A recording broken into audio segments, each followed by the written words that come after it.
अब इस दौरान दो मुतालबे, ये 25 मुतालबों से बात शुरू हुई थी, फिर 5 रह गए थे, फिर दो। और बीच में मैं आपको ये भी बगाजी बताता चलूं कि जब जंगी सूरत हाल थी तो उसमें खान साहब को ब्रीफिंग दी गई थी। एक मिलिट्री के अफसर थे और एक एयरफोर्स के थे। और जो एयरफोर्स के अफसर थे उन्होंने शायद निजी तौर पर किसी को कहा भी हो कि देखिए, मैं तो हैरान था कि एक जेल में बैठा हुआ शख्स, उसको कितनी जंगी सूरत हाल का और जदीद टेक्नोलॉजी का इल्म है। और वही जो यूथ थी जिसको सियासी मुखालफिन जो है वो डिजिटल दहशतगर्द कहकर पुकारते थे, वो पाकिस्तान के लिए सासा साबित हुए। उन्होंने इंडिया को चारों शाने चित किया सोशल मीडिया पे।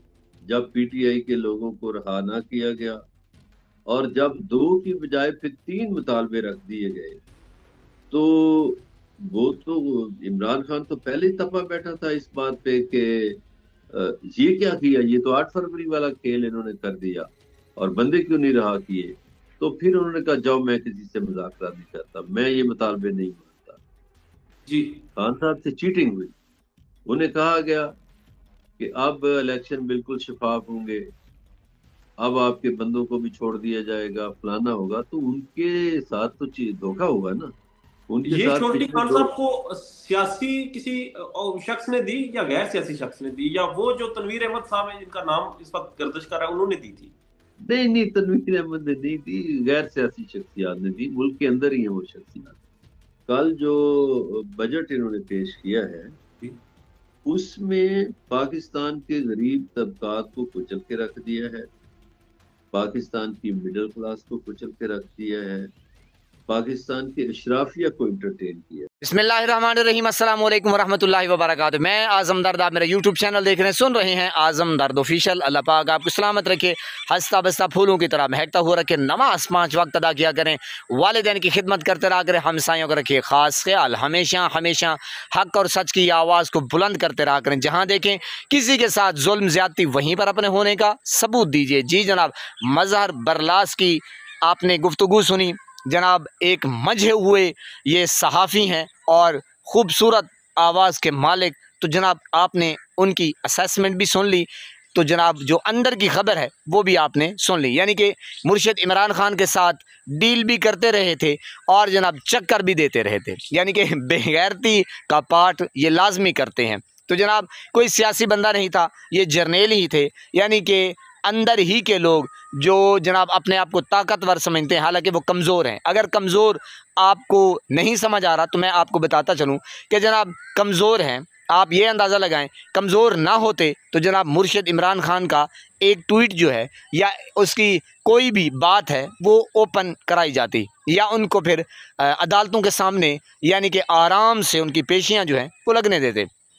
तो जो भी मुकदमा है वो अडियाला जेल में, यानी कि जज जाते हैं मुर्शिद इमरान खान का, वहीं पे इंटरव्यू लेते हैं या जो भी मुकदमे सुनते हैं। तो आप अंदाज़ा लगाएं ये कमज़ोर लोग हैं, कोई ताकतवर नहीं है। ताकतवर सिर्फ मेरी अल्लाह की ज़ात है और प्यारे महबूब, सुबहान अल्लाह। तो मकसद ये है जनाब कि देखें ये कमज़ोर लोग हैं, ये अपनी कमज़ोरियाँ जो हैं पूरी कौम इस वक्त इनकी देख चुकी है कि इतने ये घटिया किस्म के लोग हैं, इतने यानी कि इनका जो एक पन है जो जाहिर करता है कि ये कितने घटिया हैं और कितने कमज़ोर हैं। तो मकसद ये है जनाब कि मज़हर बरलास ने जो आपके सामने ख़बर रखी यही कि खान साहब तो तप गया, खान साहब तो फिर चढ़ाई करने लगा कि ये तो फिर वही आपने 9 मई वाला और 8 फरवरी वाला ये ड्रामा रचाया डी चौक जो मसलन वहाँ पे इस्लामाबाद में हुआ।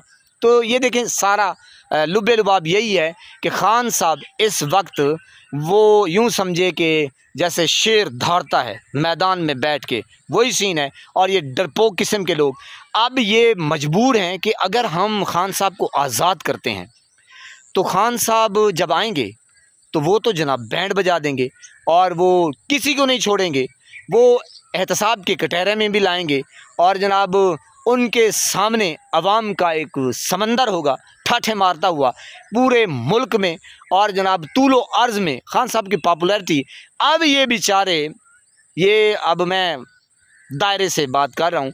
अब ये बेचारे क्या कह रहे हैं कि किसी तरीके से खान साहब से हम डील कर लें, ढील हमें वो दे दें खान साहब कि खुदारा हमें वो कुछ ना कहे। अगर कहना चाहता है इन डाकू चोर लुटेरों को, खैर ये भी सामने है जनाब, तो आप मेरी बात समझ रहे हैं, ये कोई नवाजू का शबाजू का कोई किरदार नहीं है। बाकी जो कुछ है, जो किरदार है, ये इस्टेब्लिशमेंट का है, ये जर्नेल हैं, हाफिज़ दवाखाने वाले। तो आप मेरे ख्याल में मेरी बात समझ चुके हैं। ये कोई इक्का दुक्का आने बाने शाने, ये जनाब टिक टिकाने, ये कोई नहीं है। ये अरे गहरे तो गहरे, ये सारा कुछ खेल खेला जा रहा है, ये इस्टेब्लिशमेंट है।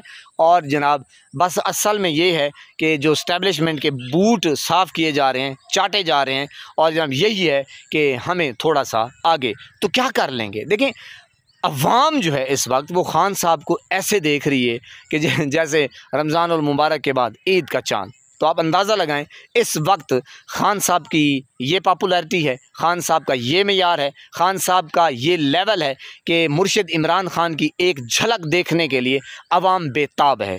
तो जनाब दूसरी तरफ इस्टेब्लिशमेंट और ये PDM का टोला नूरा कुश्ती कर रहे हैं और मज़ीद तूल देते हुए पाकिस्तान को कंगाल करते जा रहे हैं अपने अल्ले तल्ले बजट पे। आप देख लें कि क्या इनकी अयाशियां हैं, ख़त्म ही नहीं होती। बहरहाल जनाब अल्लाह पाक इनको हिदायत दे, अल्लाह पाक आपको सलामत रखे, हंसता बसता फूलों की तरह महकता हुआ रखे, नमाज़ 5 वक्त अदा किया करें, वालिदैन की खिदमत करते रहा करें, हमसायों का रखे ख़ास ख्याल, हमेशा हमेशा हक़ और सच की आवाज़ को बुलंद करते रहा करें। जहाँ देखें किसी के साथ जुल्म ज़्यादती, वहीं पर अपने होने का सबूत दीजिए। अल्लाह ने के बाद।